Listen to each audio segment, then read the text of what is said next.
Assalamualaikum warahmatullahi wabarakatuh. Sebelumnya perkenalkan, nama saya Irfan Nuriski dengan NIM 06111281924006. Di sini saya mewakili teman-teman saya, yakni Adam Darmawan dengan NIM 06111281924058, Aina Azahra Humairah dengan NIM 06111281924024, dan saudari Nurumala dengan NIM 06111381924053 dengan dosen pengampu Bapak Sudirman MSI.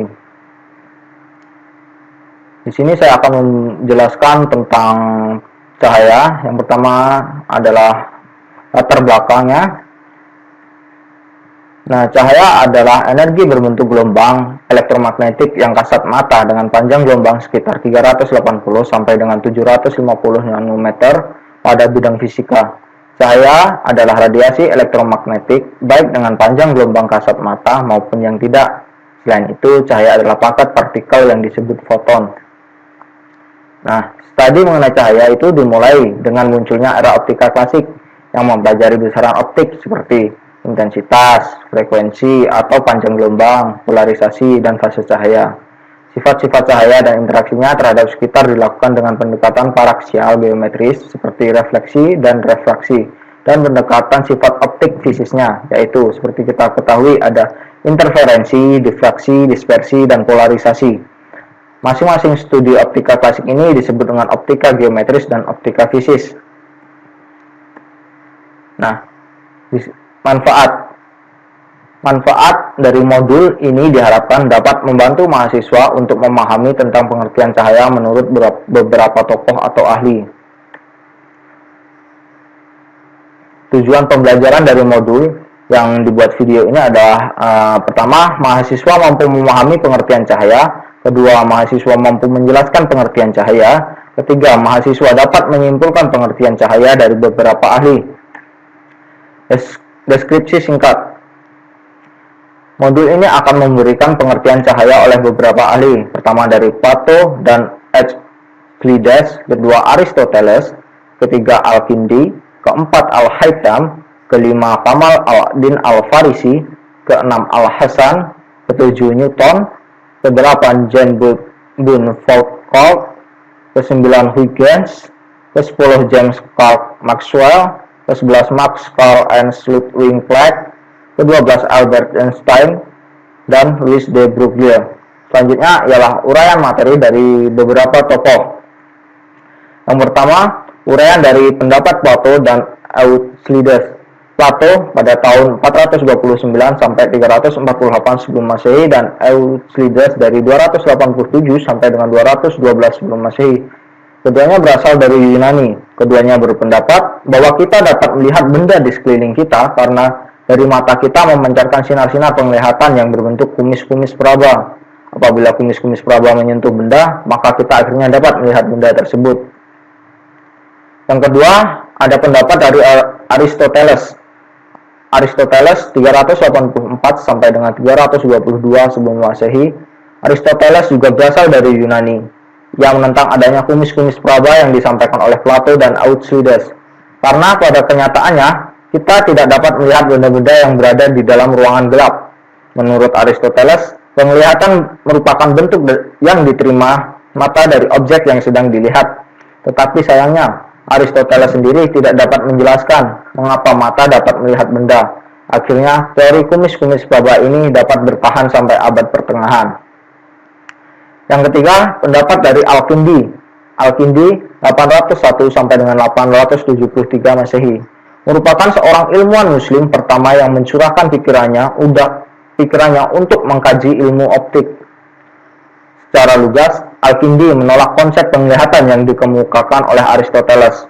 Menurut Al-Kindi, penglihatan justru ditimbulkan karena ada daya pencahayaan yang berjalan dari mata ke objek dalam bentuk kerucut radiasi yang padat. Selanjutnya, pendapat dari Al-Haytham. Al-Haytham 965 sampai dengan 1040 Masehi adalah ilmuwan muslim yang paling populer di bidang optik. Sang ilmuwan muslim ini meyakini bahwa sinar cahaya keluar dari garis lurus di setiap titik dari permukaan yang bercahaya, di mana Al-Haytham ini sendiri juga menyatakan bahwa mata dapat melihat suatu benda karena benda tersebut mengeluarkan cahaya yang kemudian ditangkap mata. Teori cahaya menurut ilmu Al-Haytham. Selain itu, Al-Haytham juga mencetuskan teori tentang berbagai macam fenomena fisik seperti bayangan, gerhana, dan juga pelangi. Menurutnya, warna-warna pelangi terbentuk karena cahaya matahari dipantulkan awan sebelum mencapai mata.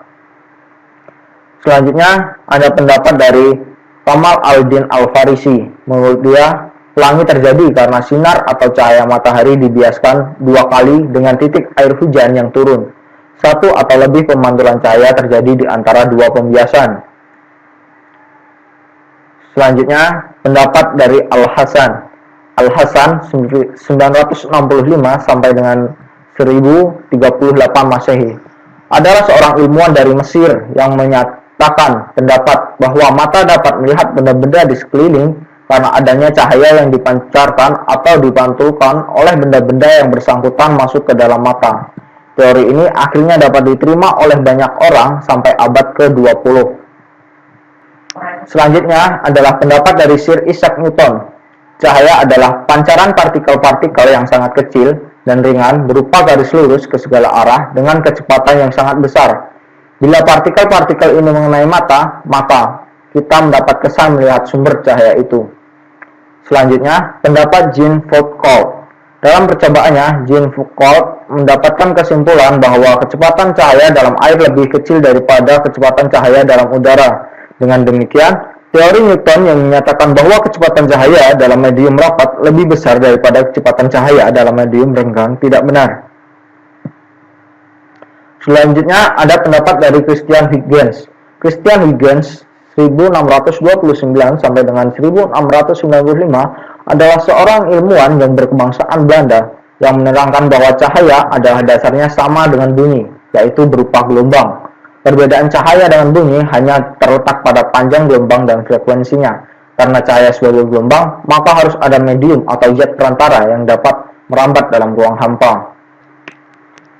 Selanjutnya yakni teori gelombang elektromagnetik oleh James Clerk Maxwell. James Clerk Maxwell 1831 sampai dengan 1879 ialah seorang ilmuwan asal Inggris yang tepatnya berasal dari negara Skotlandia yang menyatakan bahwa cahaya adalah gelombang elektromagnetik. Cepat terambat gelombang elektromagnetik sama dengan cepat terambat cahaya, yakni 3 kali 10⁸ meter per sekon. Selanjutnya, pendapat Planck. Pada tahun 1901, Planck mempublikasikan teori kuantum cahaya yang menyatakan bahwa cahaya itu sendiri terdiri dari paket-paket energi yang disebut kuanta dan foton.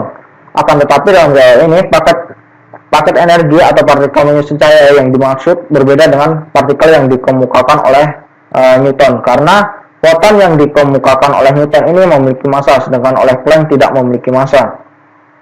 Yang ke-12 hanya pendapat dari Albert Einstein. Fotolistrik adalah peristiwa terlepasnya elektron dari suatu logam yang disinari cahaya dengan panjang gelombang tertentu. Selanjutnya, pendapat dari Louis de Broglie. Broglie membuat suatu hipotesis atau pendapat bahwa apabila cahaya memiliki sifat partikel, maka partikel itu memiliki sifat gelombang. Dengan demikian, cahaya mempunyai sifat dualisme, yaitu sifat partikel dan sifat gelombang. Selanjutnya, bisa kita rangkum dari penjelasan-penjelasan di atas bahwa cahaya adalah energi yang berbentuk gelombang elektromagnetik yang kasat mata dengan panjang gelombang, yakni sekitar 380 sampai dengan 750 nm. Pada bidang fisika, cahaya adalah radiasi elektromagnetik baik dengan panjang gelombang kasat mata maupun tidak. Selain itu, cahaya adalah paket partikel yang disebut foton. Kedua definisi tersebut merupakan sifat yang ditunjukkan cahaya secara bersamaan sehingga disebut dualisme gelombang partikel. Paket cahaya yang disebut spektrum kemudian dipersepsikan secara visual oleh indera penglihatan sebagai warna. Bidang studi cahaya yang dikenal dengan sebutan optika merupakan area riset yang penting pada fisika modern.